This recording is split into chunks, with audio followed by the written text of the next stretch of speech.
We have tours available after the talks today. We have two speakers. Jerry is more of a text speaker, and Mark is more of a photo guy, so we'll get a nice range there. Jerry Klinkowitz is a professor of English at the University of Northern Iowa, one of my favorite places, and also my employer, and several people from UNI are involved with Cedar Rock. He was born in Milwaukee in '43. He went to Marquette and the University of Wisconsin and actually rented a house in college next to the Jacobs House, which at that time was a rental. It's now owned by an art professor, thankfully, probably in better shape. And he has published numerous books. In fact, I've known Jerry for many years, but I did a little Amazon check on him, and it takes several pages to get through the books he has authored on subjects as far afield as baseball, and he's an authority on Kurt Vonnegut. He's written about World War II, fighting planes. He has edited, as an English minor, I'm impressed by the fact that he edited 4 volumes of the Norton Anthology of American Literature, which is kind of like biblical in its proportions, and it's like, oh my gosh, you know. So, you know, I know he's not afraid of large projects, and certainly taking on Wright's writings, which are numerous, is a large project. And I told him just earlier this afternoon that I was thankful he did that, because even though I've read a lot of Wright, it's been about 20 years, I haven't rushed back to read it again. And it's nice to read his, really, it's an anthology of Wright's writing, which is much easier reading than the thousands of pages that Wright put out. And I'd recommend you, I'm going to have Jerry sign mine, and you can have the author sign yours today. Did I leave anything out here? I think we're good. So without further ado, distinguished professor Jerry Klinkowitz.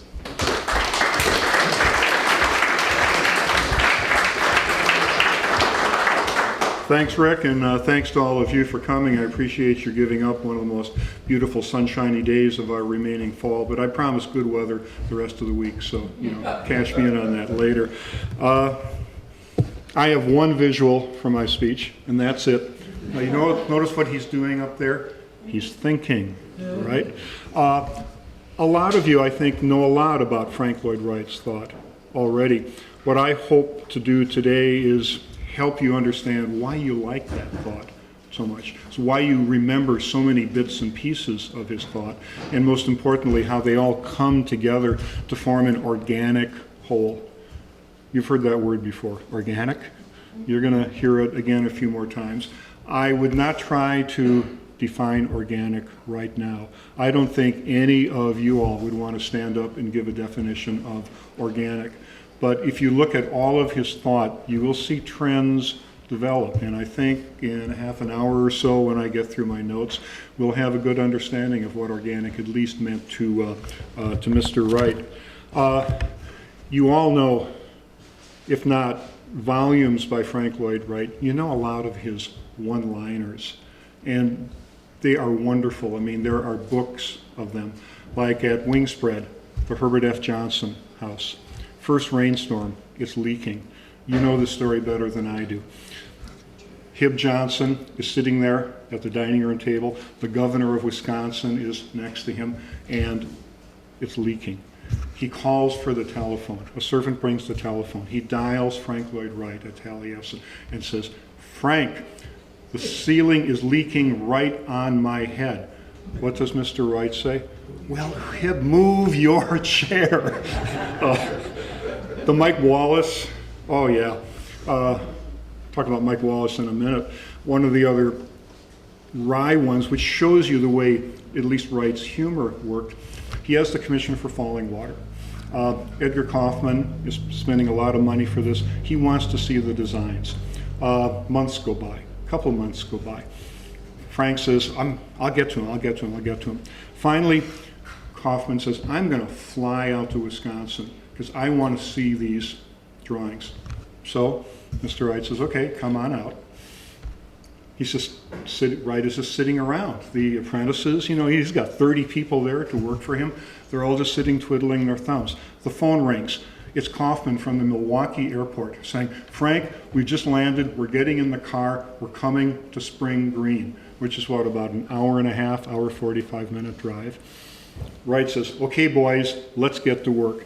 And we have testimony from Wright apprentices, Edgar Toffel foremost, that he saw it happen. Wright did the presentation drawings in an hour and a half.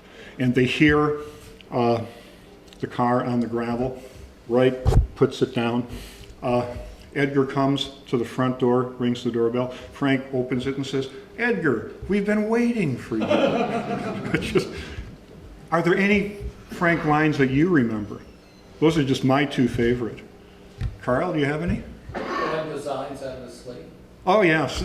How do you design so many houses? I just shake them out of my sleeve, which sounds like the way he actually worked. He would wake up at 4 in the morning, couldn't sleep, go to his studio. The rest of the people would get up at 6 a.m. There'd be a design. Where did it come from? Shook it out of the sleeve. What is it? You should take all the things that are expensive because you can do without the things that are... Yeah, don't worry about necessities. Necessities will take care of themselves. Spend your money on the luxuries. Yeah, there you go. And so forth. It's not the story of my life, and maybe of yours. Any others like that? I mean, I think it's what it was. For the Mike Wallace interview, which was televised in the last years of Mr. Wright's life, Mike Wallace began it. You've probably seen the videotape. Mike Wallace says, Frank Lloyd Wright, you've been described as the most famous American architect of the 20th century. Can you accept that? And Wright says, well, I can accept all of that except American and 20th century. Years before that, back when his apprentices were fighting for conscientious objector status, he had to go to the courthouse in Dodgeville, Wisconsin, and testify as a character witness for one of them. And the judge says, would you please state your name and occupation? And he says, Frank Lloyd Wright, world's greatest architect. And, you know, people just like you laugh. Just one emendation. Didn't Philip Johnson call him the greatest architect of the 19th Of the 19th century, right, which is probably why he said that. He never got over that. And Johnson once eventually apologized and said he was just being jealous. You know, that's a beautiful line. He said that in 1930 when they were mounting the show at the Museum of Modern Art. And here was Wright against the international style. And Philip Johnson, one of the curators of the show, said Frank Lloyd Wright is the most famous architect of the 19th century. Maybe he was, but time goes on. Yeah. Well, anyway, getting back to his famous statement, I'm the most famous architect, world's most famous architect. When they're driving back to Taliesin, Olga Vanna says to him, Frank, how could you say that? And he says, well, my dear, I had to. I was under oath. You know, there's somebody else. We could probably come up with an equal number of lines from another quintessential American. He died about a month ago. Yogi Berra. It's not over till it's over. Nobody goes to that place anymore. It's too crowded. How do I write some down? Deja vu all over again. Now you think of the structure. Here I'll play English professor for a little bit. Think of the structure of those statements, both of Mr. Wright's and of Mr. Berra's. They fracture our common understanding of the language, but we wind up understanding the truth that much better. Nobody goes there. It's too crowded. That's a truth, and that's why we don't go there. But you have to jimmy the language to convey that truth. It's not over till it's over. Frank Lloyd Wright, who didn't like interior decorators, what did he call them? Desecrators? Inferior desecrators. He didn't like the mid-century modern architectural firms, especially the firms. The most famous one, Skidmore, Owings, and Merrill. What did he call them? Skiddings, Own More, and Sterile. Tells you a lot. It certainly tells you his feelings. What he's doing, I'll read you my note here. Both he and Yogi Berra are breaking the mold, stripping the limits, and opening the mind. This is a technique that's not original with Frank Lloyd Wright. It's not original with Yogi Berra. People probably have been doing it since Adam and Eve, but the group of thinkers who formalized it are the Russian formalists. Victor Shklovsky and other people like this in the 20s and 30s say that we can get to a deeper truth by defamiliarizing language and perception. And I can give you some examples in a bit about how Mr. Wright did this. He did a great deal of writing in his career, 1.5 million words.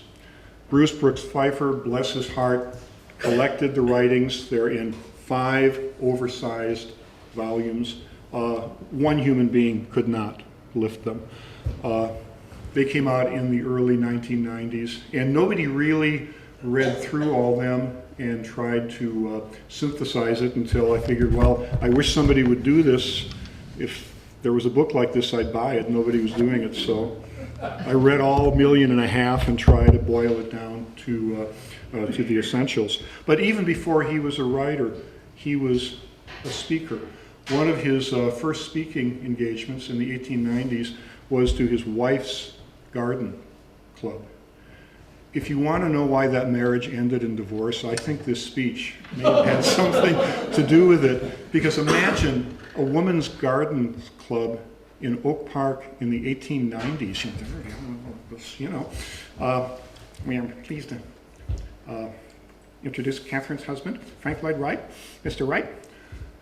He just tore apart the gardening practices of Oak Park.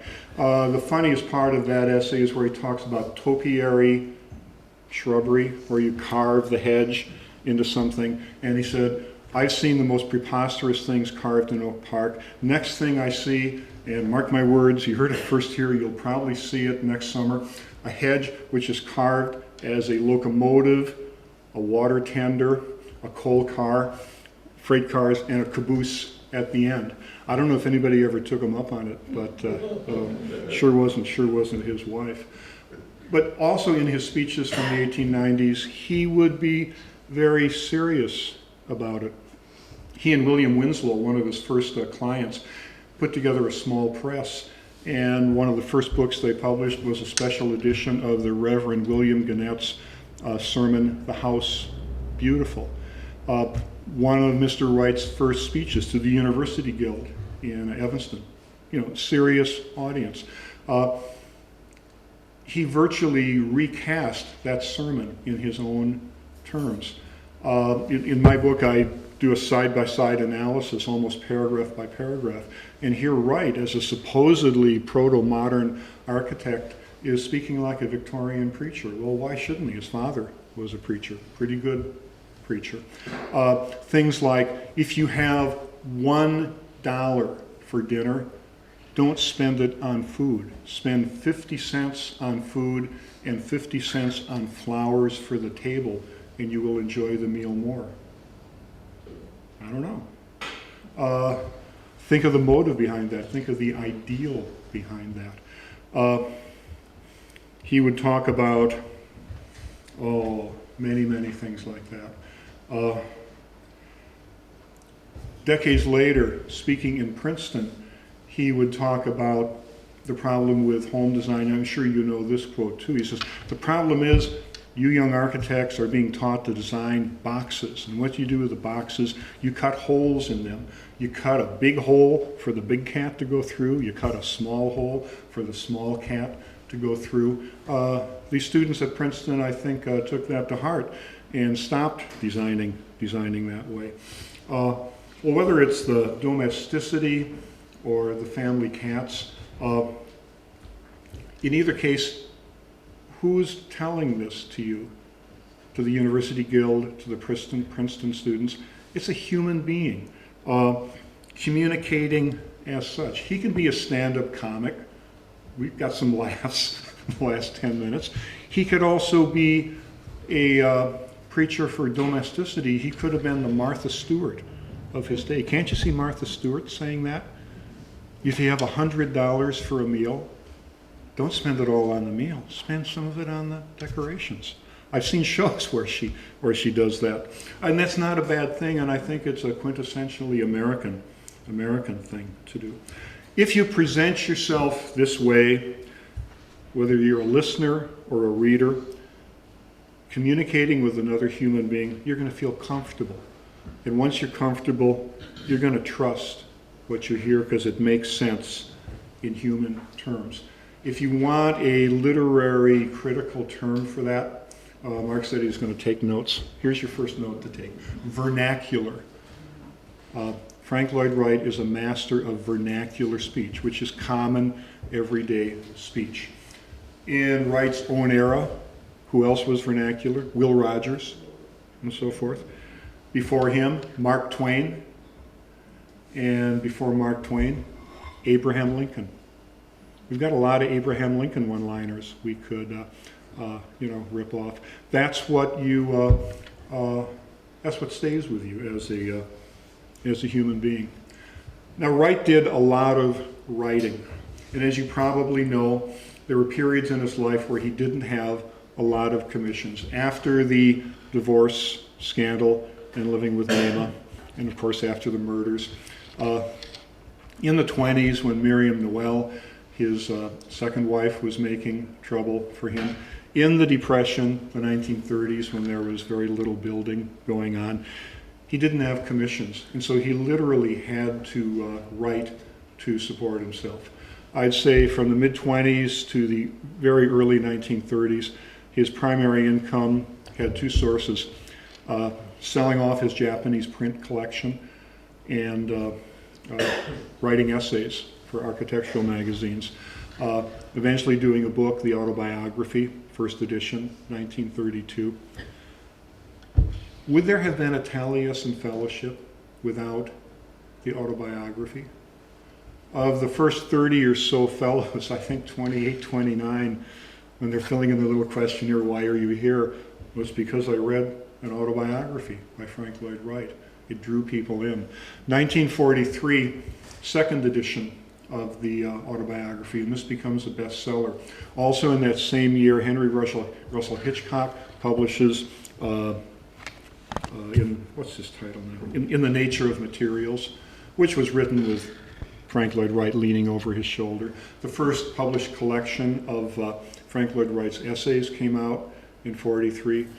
Well, there is a very important woman in New York City, a baroness named Hilla von Riebe, who read these books and said, "We want that man for our museum, Mr. Guggenheim." And this is documented that it was his books that landed him that commission. This is not a phrase from Frank Lloyd Wright, but it's one that he admired. He pasted it up in his studio. What a man does, that he is. And think of that Oak Park home and studio. How many people have visited that in Oak Park? Yeah. Does that sound familiar? What a man does, that he is. Doesn't that sound like the whole Oak Park thing with the house, with the studio? What he does is what he is. Any Wright home and studio that you visit just speaks so much of him. He made his own life a work of art. Does that sound organic? Maybe so. All this vernacular stuff we talked about a few minutes ago, Will Rogers, Abe Lincoln, does that sound organic? I think so. Biologist here, he can tell you. Taliesin. Everybody's been to Taliesin, right? And you probably know the phrase, because the people up at Taliesin Preservation use it a lot, where Wright ponders in his autobiography talking about Taliesin, conceived in 1911, a house of the north.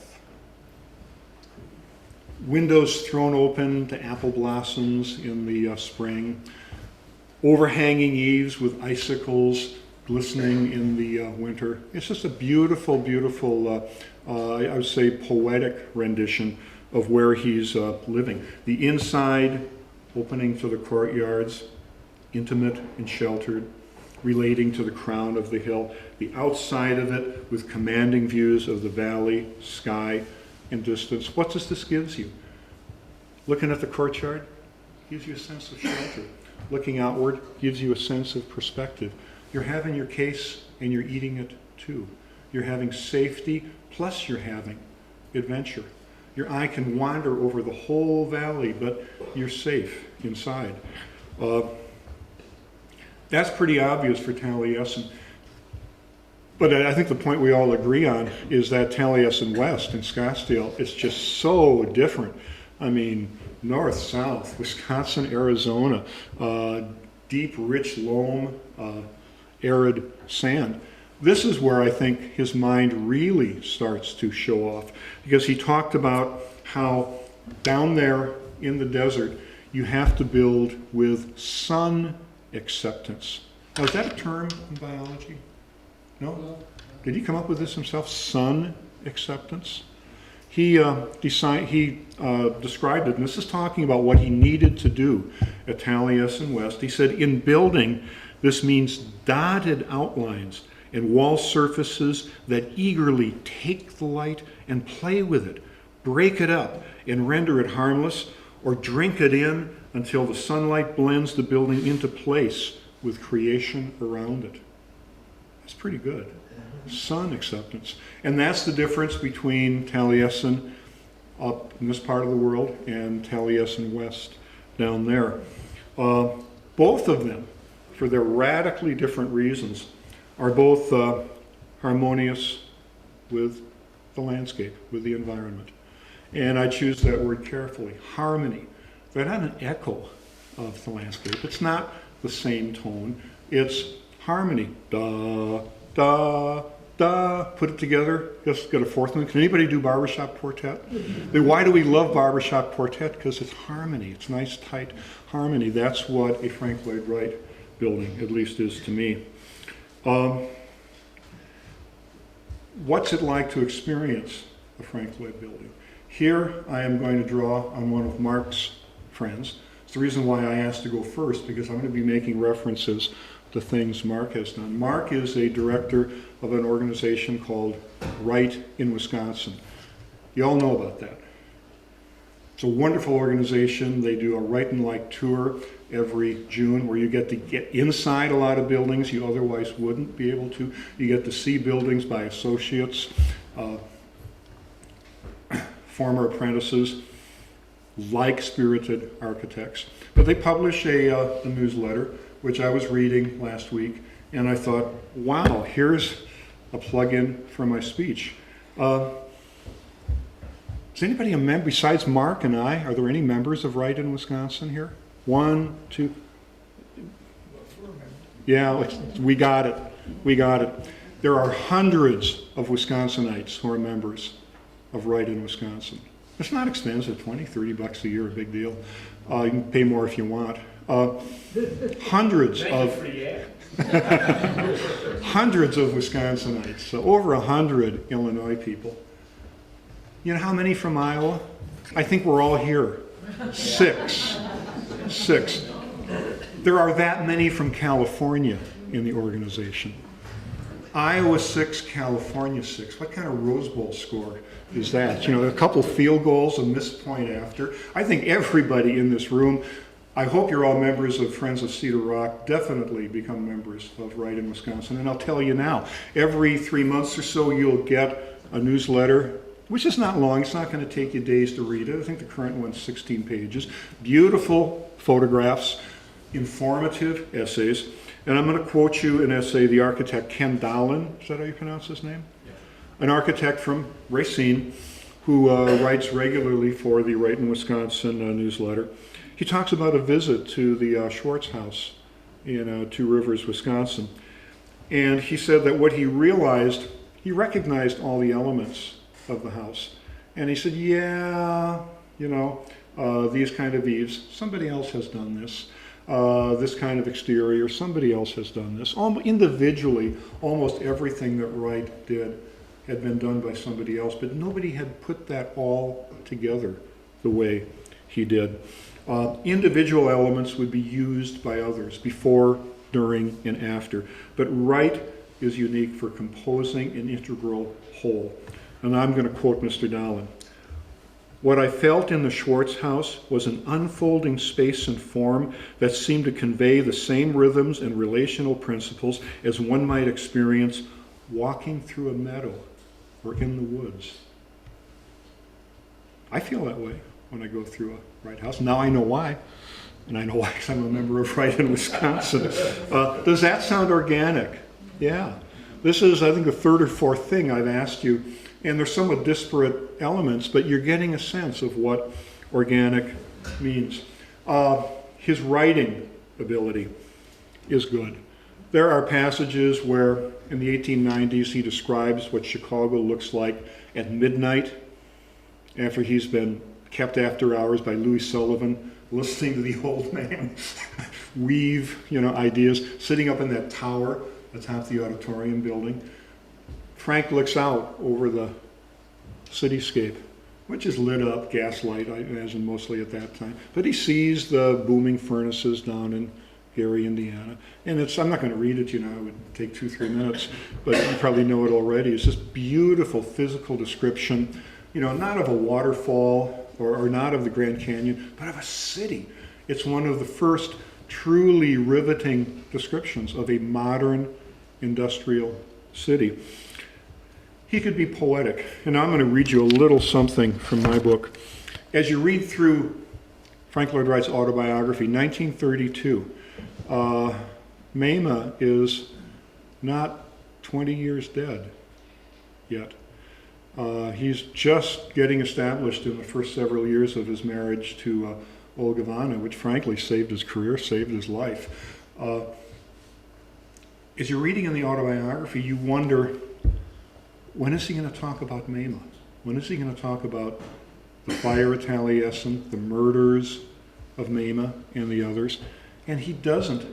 Instead, right when you're getting up to the point of the murders of Mama Cheney, her children, and the other work people, he starts talking about Midway Gardens. Now, yeah, that's the project he was working. That's why he himself wasn't killed. He was down in Chicago working on the gardens with his son, John. He had to be telephoned to come home. But in his autobiography, 18 years later, he writes this way about it. Page 112 in my book, if you want to read along. Yeah, pardon me.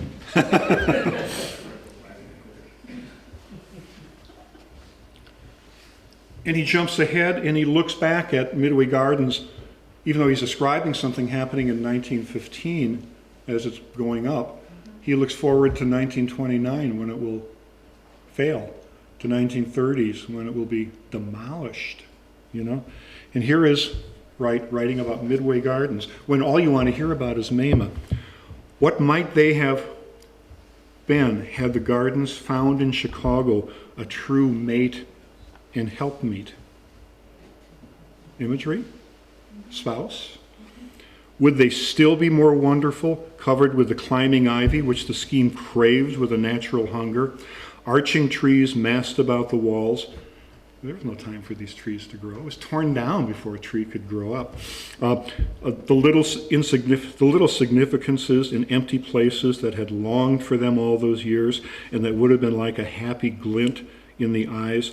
The whole solidly built place would now be polished, mellowed, enriched by years of good care, hallowed by pleasant associations, a proud possession for a great city. That's what Midway Gardens could have continued to be, this helpmeet thing. Maybe that's what Mama could have continued to be. But both were destroyed. And then after that, he talks very briefly about Mama. Sums up the murder in it's not even one sentence long. But by talking so much about Midway Gardens with this uxorial imagery, he's told you everything you need to know about his feelings of Mama without giving you a blood and guts story of the murder.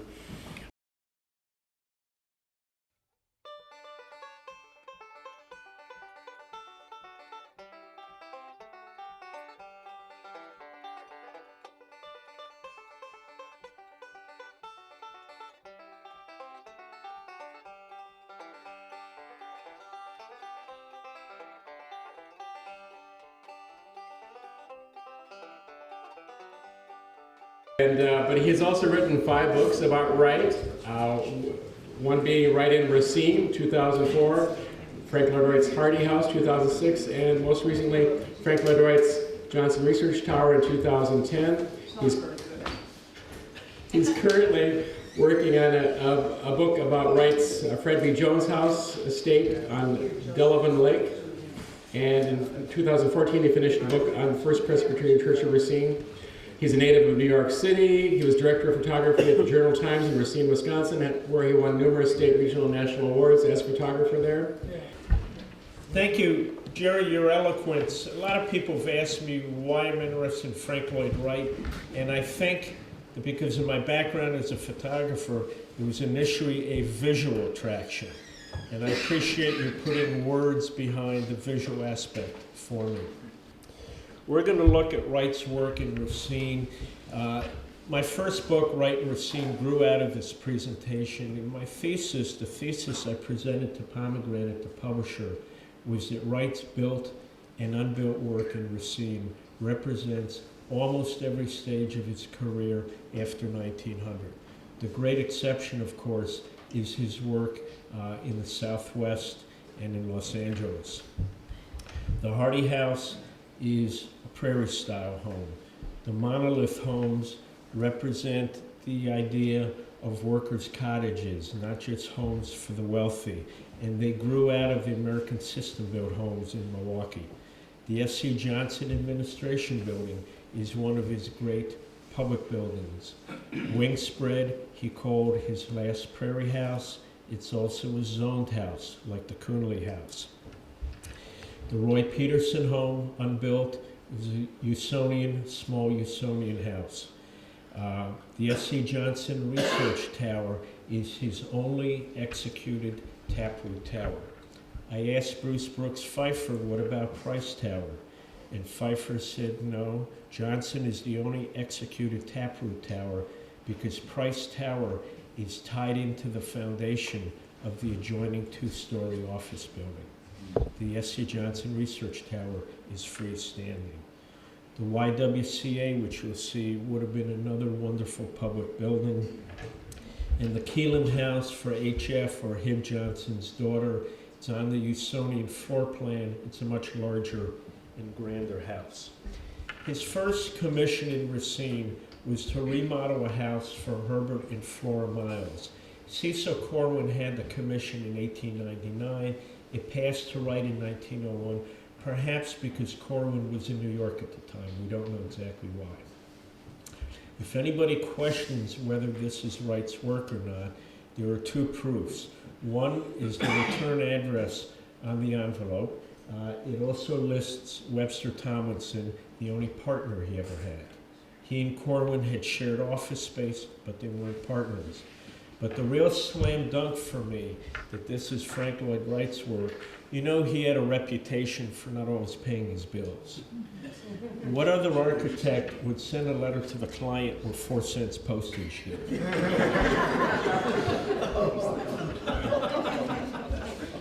The photograph at the top was the existing Miles house, and Wright was asked, and Corwin previously, to put an addition onto it to accommodate the growing family. The Miles had had a child, and he keeps the basic house that was part of the commission and extends wings to the side. You see these open porches. They're a bit reminiscent of what we'll see on Delavan Lake at the turn of the century. But one thing that's interesting, this drawing here, you get an idea of wings coming off the house. And just keep this little sketch in mind when you see the aerial photo of wing spread. This is a letter that he wrote to the client. He's expressing some questions. He's not sure the kitchen is the way he wants it finally. But this was Wright's first work in Racine. And Brian Spencer told me where the archive was at Northwestern, and I presented this to Bruce Brooks Pfeiffer, who then gave it a Wright project number. Wright's first executed work in Racine was this wonderful prairie-style house for Thomas P. Hardy. You're going to see the house in 2 different colors. The house was sold in 2012 to Eugene Shimshak. He's the 7th steward of the house, and this is the color the house is now, a terracotta. It's felt that this is the original color, and it does match the gardener's cottage at Darwin Martin House in Buffalo from the same time period. The house is built into a bluff above Lake Michigan. Hardy was an attorney. It's been written that he was mayor of Racine. That's not true. He was an attorney who did not have a lot of money. He put his money, according to his grandchildren, into an unsuccessful child custody battle. He took out a $250 mortgage in 1904. By 1935, he had taken out $35,000 in mortgages. These are some aerial photos of the house. You can see the 2 courtyards adjoining it. Wright had specified that one would be for vegetables, the other would be a fruit orchard. There's parkland to the south of the house. The house to the north, to the left, was built concurrently, so it was always that tight a lot on the north side.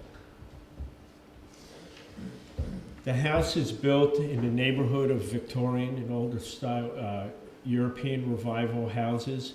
Jonathan Lippman, who's now in Iowa, which is wonderful for your state, observed to me that the house was probably as out of place in this site 100 years ago as a Frank Gehry design home would be in your neighborhood today. There were 2 proposals. I'm sorry, I'm getting ahead of myself. Marion Mahoney did some well-known renderings of the house.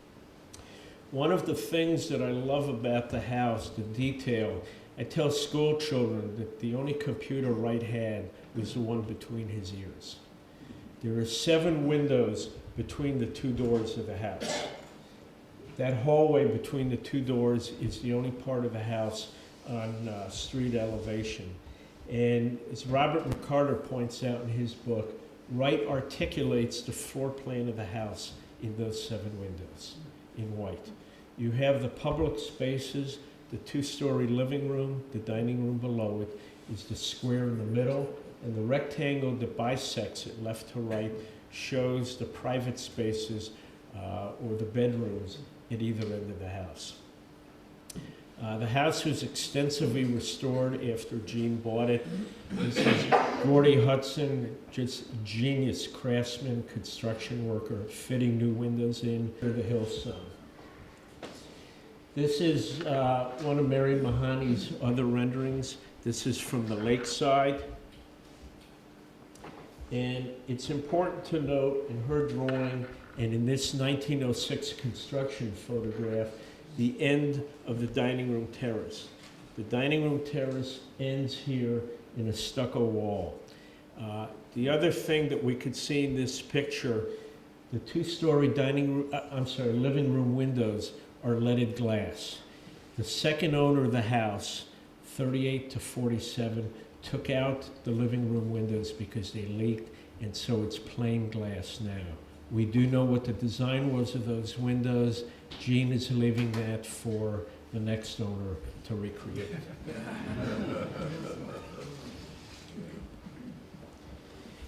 The second owner decided that they wanted a recreation room in the basement of the house. There was a public beach, the 14th Street beach, below the Hardy house. And so this living space below the dining room terrace would give them access to the beach. And Ann Sporer Ritz, who grew up in the house between 38 and 47, tells us that people sometimes thought the house was a public bathhouse and would come into the house and change into their bathing suits in the living room.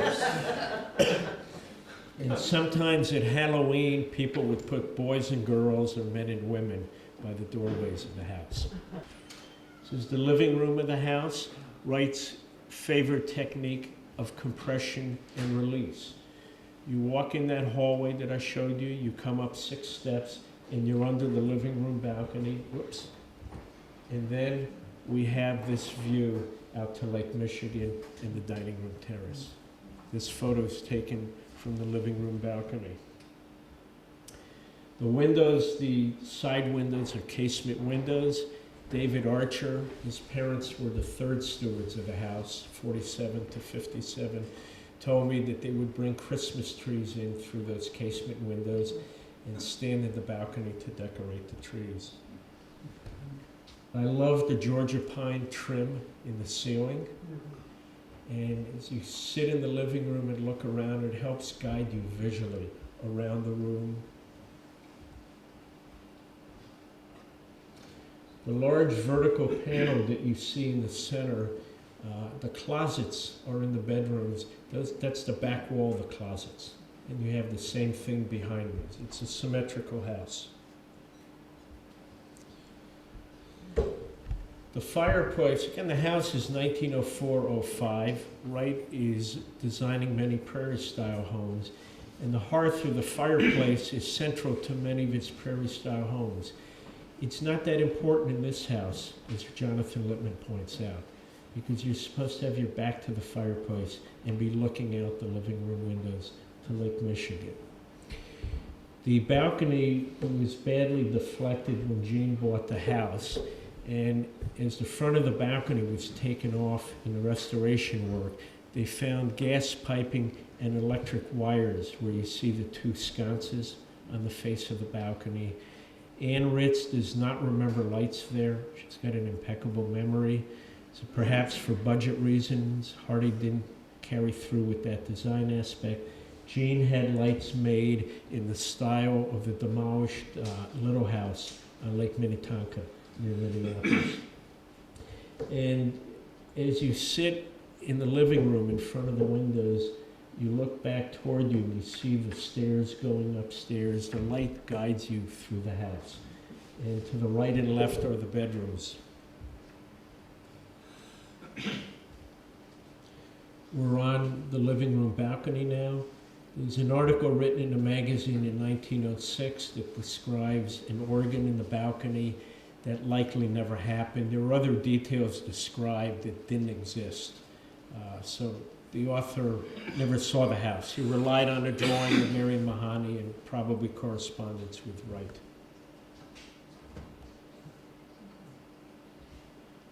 This is one of the bedrooms.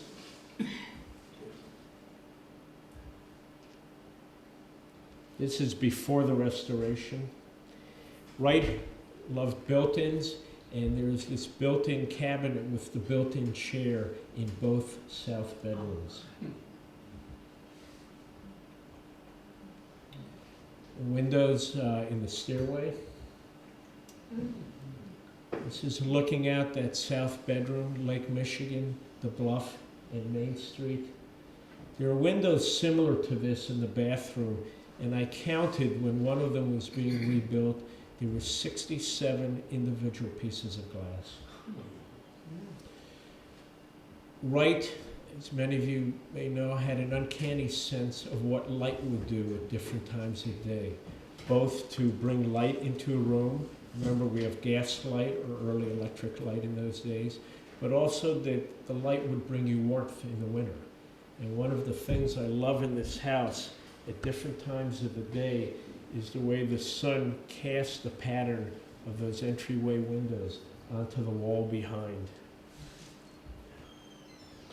It shows the extent of the restoration work. This is the bathroom ring being redone. The bathroom had been remodeled already in the 40s, so it's one room that's less authentic. Gene brought it to 21st century. This is a piece of stucco which shows where Gene and the workers felt that that original color came from, the terracotta color.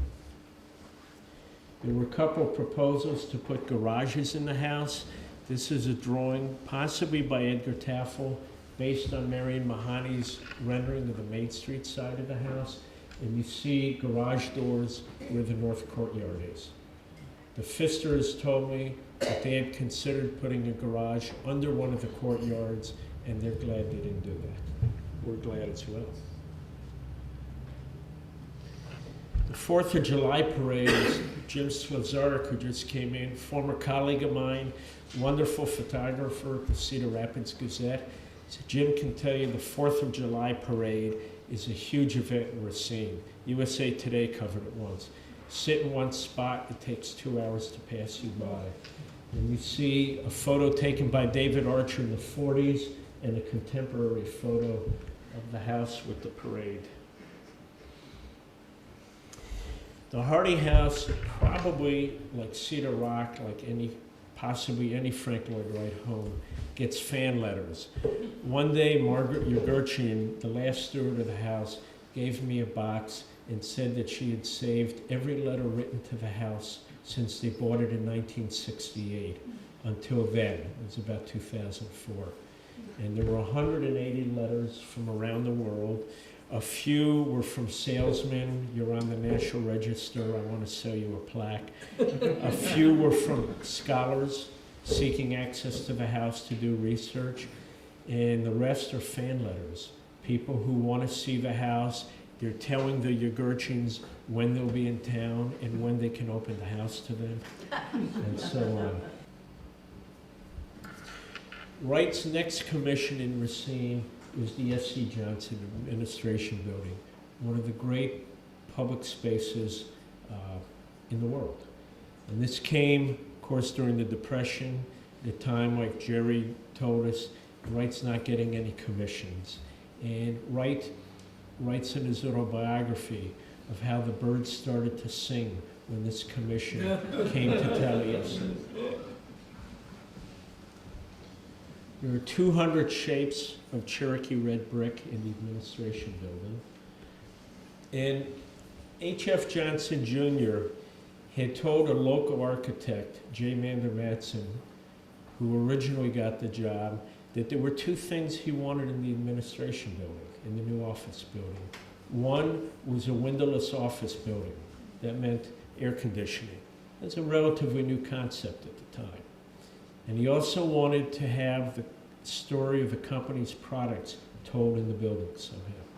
He suggested that Matson go to Hershey, Pennsylvania, and see the new office building that the Hershey Chocolate Company had built. And Jim, does this look like Mitchell School? Except that there are windows in Mitchell. That's a school that Matson later did in Racine. This is Matson. And his first proposal was to take an existing red brick office building and add a third floor to it. There were some art moderne touches in the doors and in the elevators, but basically a pedestrian building. This was his last proposal to the company, and the company was literally weeks away from breaking ground on it before Johnson was persuaded to meet with Frank Lloyd Wright. This is a drawing that Edgar Taffel did in 1995 from memory of what Matson proposed. It was to be a windowless office building, but he proposed these niches in which he was going to put bas-relief sculptures of people using Johnson products. A woman waxing a floor, somebody using Johnson paints, a child cleaning a table, and so on. And the company wasn't overly happy with this, but they were going to go ahead with it. It's also fronted on 16th Street, a very busy street in Racine. And Jack Ramsey, the company's general manager, and William Conaway, the advertising manager, went to talk to their public relations firm in Chicago. And they said they were looking for a sculptor to do the bas-relief. And they were sent to another architect, and he told them, you don't need a sculptor, you need an architect. Go see Frank Lloyd Wright in Spring Green, Wisconsin. So Ramsey and Conaway met with Frank Lloyd Wright. And Ramsey came back to Racine and was itching to tell H.F. Johnson Jr. about Frank Lloyd Wright. H.F. was away for the weekend at his home on Lake Owen, northern Wisconsin, and Ramsey didn't want to bother him. So he stopped at the office on Sunday on his way to church and wrote a memo, which arguably changed the fortunes of the company and helped change Frank Lloyd Wright's fortune and career. Professional fortunes, and of course, fiscal also. And he said, we realize that the architect who understands what we want in the new office building is right under our noses, right here in Wisconsin. And there's a wonderful line in the letter I've come to realize that what we read in the newspapers about his matrimonial status has nothing to do with architecture. Johnson read the note and took it to heart. And so Johnson, who was roughly Wright's age, went to Spring Green and met with Wright. And Johnson's recollection is that they argued all day. The only thing they agreed on was their choice of car, the streamlined Lincoln Zephyr. Johnson came back to Racine and dismissed J. Mander Matson, the local architect, the next day and hired Frank Lloyd Wright. And certainly if this had been built or something like that Hershey chocolate office building, people would not come from around the world to see the Johnson headquarters. Johnson and Wright sparred often during the commission, and one of the first arguments was that Wright hated the neighborhood that the building was to go up in, near the Johnson factory. And he tried to convince Johnson to move the entire company outside the city. What we see below to your left is 16th Street, which is a very busy street, and was a commercial district. Johnson has since bought up a lot of the property and put a green buffer around their campus. And Ogavana finally said to Wright, "Frank, shut up, give him what he wants, or you're going to lose the commission." And we all talk about, you look at Cedar Rock, we know that Wright opened homes to the outside. He brought the outside in. But with his public buildings, he tended to turn them inward. And this is a lot like the Larkin Building in Buffalo, 1904. And indeed, Wright calls the Johnson Administration Building the feminine offspring of its male sire, the Larkin Building. The Larkin Building, if you're not familiar with it, was demolished in 1950 because the city of Buffalo needed another parking lot. The entrance to the Administration Building is on the north side, that'd be to your right, and there's a carport near the entrance, which was relatively new at the time.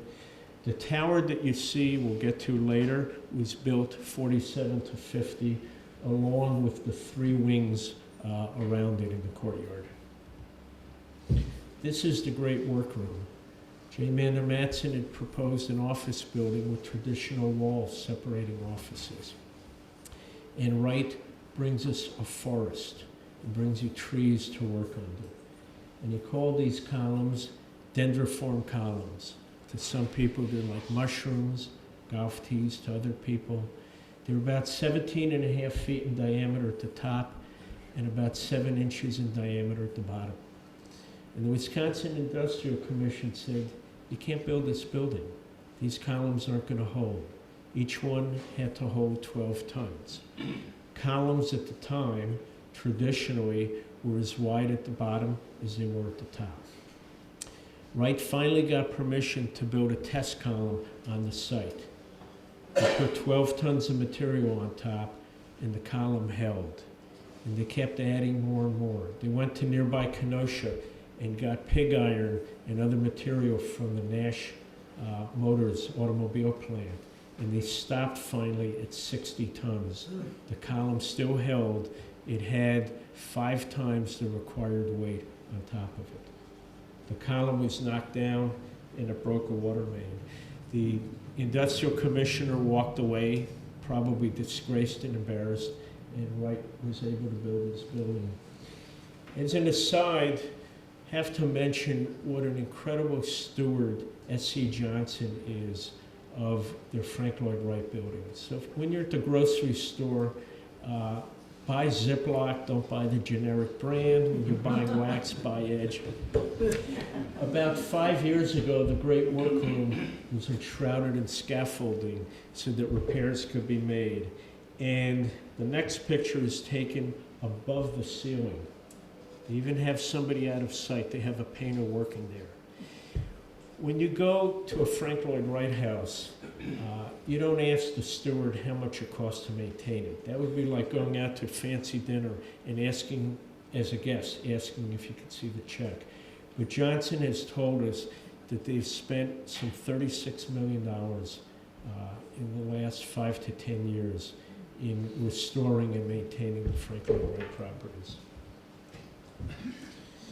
One of the signature features of the administration building and later the tower are the Pyrex glass tube windows. As the building was being designed, Wright was unsure of how he would bring light into the building. There was a question whether there would be glass blocks or how it would be done. And eventually they settled on what are 47 miles of Pyrex glass tube windows. Yes, they famously leaked. The glass tube skylights leaked. People are said to have had 5-gallon buckets by their desks. They would measure rainfall by whether it was a 1-gallon rainfall or 5-gallon rainfall. And in the 50s, Dow developed silicone caulk as they were seeking to help find a way to seal the glass tube windows better.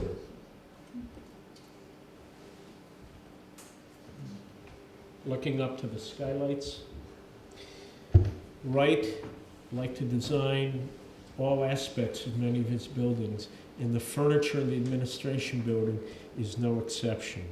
The desks and chairs are very famous. The contract went to what was known then as the American Metal Office Furniture Company, now known as Steelcase. And the desk chairs were designed with 3 legs, and people said that they were unstable, that they fell off them. Wright said, Boulder Dash, the chairs have 3 legs, you've got 2 legs, 3 plus 2 equal 5, what's the problem? Story is that HF asked Wright into his office one day and dropped a pencil on the floor on purpose, asked Wright to pick it up. Wright leaned over, fell on his keister, and the chairs have 4 legs on them. There were different shaped desks, different configurations within this basic shape to accommodate different functions, for example, adding or tabulating machines and so on. And different color upholstery on the chairs indicated what department you worked in. There's a wonderful passageway from the main part of the administration building to what was originally squash racket courts.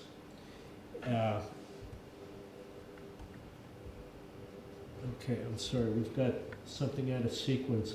This is a design that Wright made as a medallion that was proposed for the carport. Very stylized. It's got SCJWAX in writing in the middle. It was never executed. There was a proposal to have 8 of these around the base of the research tower. That was not done either. We do have this drawing. And if you look in the very middle of the drawing, Wright reprised it for the research tower with one